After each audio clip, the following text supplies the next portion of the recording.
Good afternoon, everyone. This is Crypto Seb, and today we are going to be taking a look into Litecoin and its massive boom, and also speaking about a few other things that have happened in the crypto market. Now, massive gains these past couple of days have been absolutely incredible. Everything has had a very nice rise to it. We've seen Ripple with a 5% change in 24 hours. Got Ethereum on almost on the 5%. But Litecoin, hello sir, Litecoin is absolutely going mad. It is on $225 and it is definitely something that was worth investing in. Now, reason for this, I've been doing a little bit of research and Litecoin gains popularity on the dark web. Now, as most of you know, obviously the dark web, that's where Bitcoin was mostly used, and it's how cryptocurrency first gained popularity back eons ago, when people would obviously buy and sell things on the dark web, or whatever you want to call it, using Bitcoin was obviously the major one that it was being used for. So I'm not actually sure how 100% true this is, but, okay, I'm not going to say that they're false, but I'm not going to say that they're true either. But, to be honest, if it has, Litecoin has gained popularity, that could explain why it's had a massive increase in value. Now, also, those who are in the UK, in my country, will know that there was a BBC Panorama on BBC One a couple of days ago that was basically explaining all about Bitcoin and cryptocurrencies, what it is, what's mining, what is blockchain, etc. And it was I watched it on TV, and it was actually quite good to watch. Obviously they were saying about how there's a few scam ICOs out there and everything like that, but that's the same with anything really that you do online. And just to be careful, tread carefully, etc. There's a few other things that I've seen as well, like, as you can see here on my screen. Divorce and couples may clash over Bitcoin. Obviously, when you get divorced, who gets the asset? Who gets the Bitcoin? Who gets Ethereum? Whatever. I just thought that was quite good to show. Also, as well, we have, as I just explained, we have the massive surge on the market for the past 24 hours. And also, India's banks tighten cryptocurrency regulation, prohibit the use of credit cards in trading. Now, as a lot of you know, India has put a ban on cryptocurrency as a whole. They are now stopping people in India from trading, from buying, selling any form of crypto, investing in ICOs, etc. Whether this is a good or bad thing, obviously it did have a negative effect, because when this was taken into perspective, that when you're watching the actual coin market cap, that is when it went fairly red, and there's a lot of traders in India, I believe, in the country, that are actual traders, a lot of people that are trading from that country, and it's sort of a shame that this is happening, because it does cause people to then obviously have to have their crypto taken away. Buying and selling has obviously stopped in India, and there's a lot of people doing crypto in that country, and it just turned the market into a flash of red, with the market going down, etc. So, but now the market's had a slight increase, as we can see here, obviously.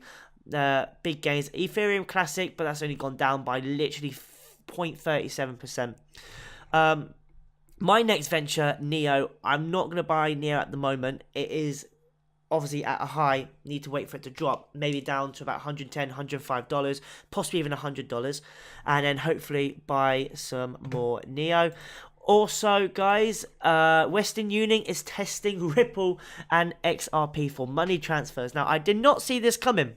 I genuinely did not. I literally saw it today on the news.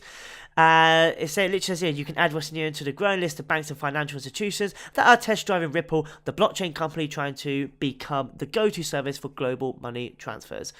On the company's earnings call on Tuesday, CEO Hikmet Esk, I'm really sorry if I pronounced that, was absolute fail, told analysts that the company is experimenting with Ripple for settling transactions and for capital optimization. Is this a good thing or a bad thing? Honestly, I'm not sure. It could be a good thing in terms of, wow, okay, this is good. This is actual, this is banks, this is transfer companies actually using crypto to be able to transfer money around. And if this could potentially be a good thing, and see more and more people buying into Ripple, which could increase the value of Ripple little bit at a time. literally just little tiny bits. And if we go to the change, let's have a look at the top percentage increases. Komodo, Nebulo, Waves, etc. These are all the top 100 coins. You've got things like Wax as well. And so, yeah, and obviously you've got Dogecoin, which is on 0.07 cents, which could be a good investment actually to have, but absolutely not now anyway. That is 100% true. But yeah, guys, that's sort of the top stories for the moment. I'm going to be back tomorrow with another video, which is quite sad. Actually, see that Z Classic. Now would be a good time to buy things like Nano and Ucash easily. In fact, I might even have a look at that myself. Zcash is on $469. Ethereum Classic, a good buy, probably not good to buy at the moment. If we click on Ethereum Classic, which is I know a lot of you want to obviously get into buying Ethereum Classic, don't go buying it at the moment. It's at a good high, and as you can see, about a week ago it was on $18, so it will drop back down, I reckon, to $25 within next week. I reckon there will be another, I won't say crash. I'm not going to say crash at all, but I do think that when Bitcoin does hit $10,000, I reckon it will drop down to about 9,000. I reckon we haven't quite seen a very good recovery yet. I still think we're going to see a recovery at the end of February, beginning of March. Like I said before, I don't think it's going to happen just yet. Although we have seen a slight recovery, which was predicted to happen halfway through February. But I still think it will drop by next week, but then I reckon we're going to see a huge recovery where Bitcoin will hopefully hit the $12,000 mark by hopefully April. Okay, so that's my personal prediction. Okay, guys, thank you very much for obviously watching this video. I'm going to start getting into these videos a bit more regularly now. As you guys can see, I've just had a opening made as well on Fiverr.com, so I'm very happy with that. Guys, all links are in the description. Go and check it out. If you want to know more about any of this information, know more about the channel, go and check me out. Like this video, subscribe if you haven't already done so, hit that bell notification, and I'll see you lot in the next video. Thank you. Bye-bye.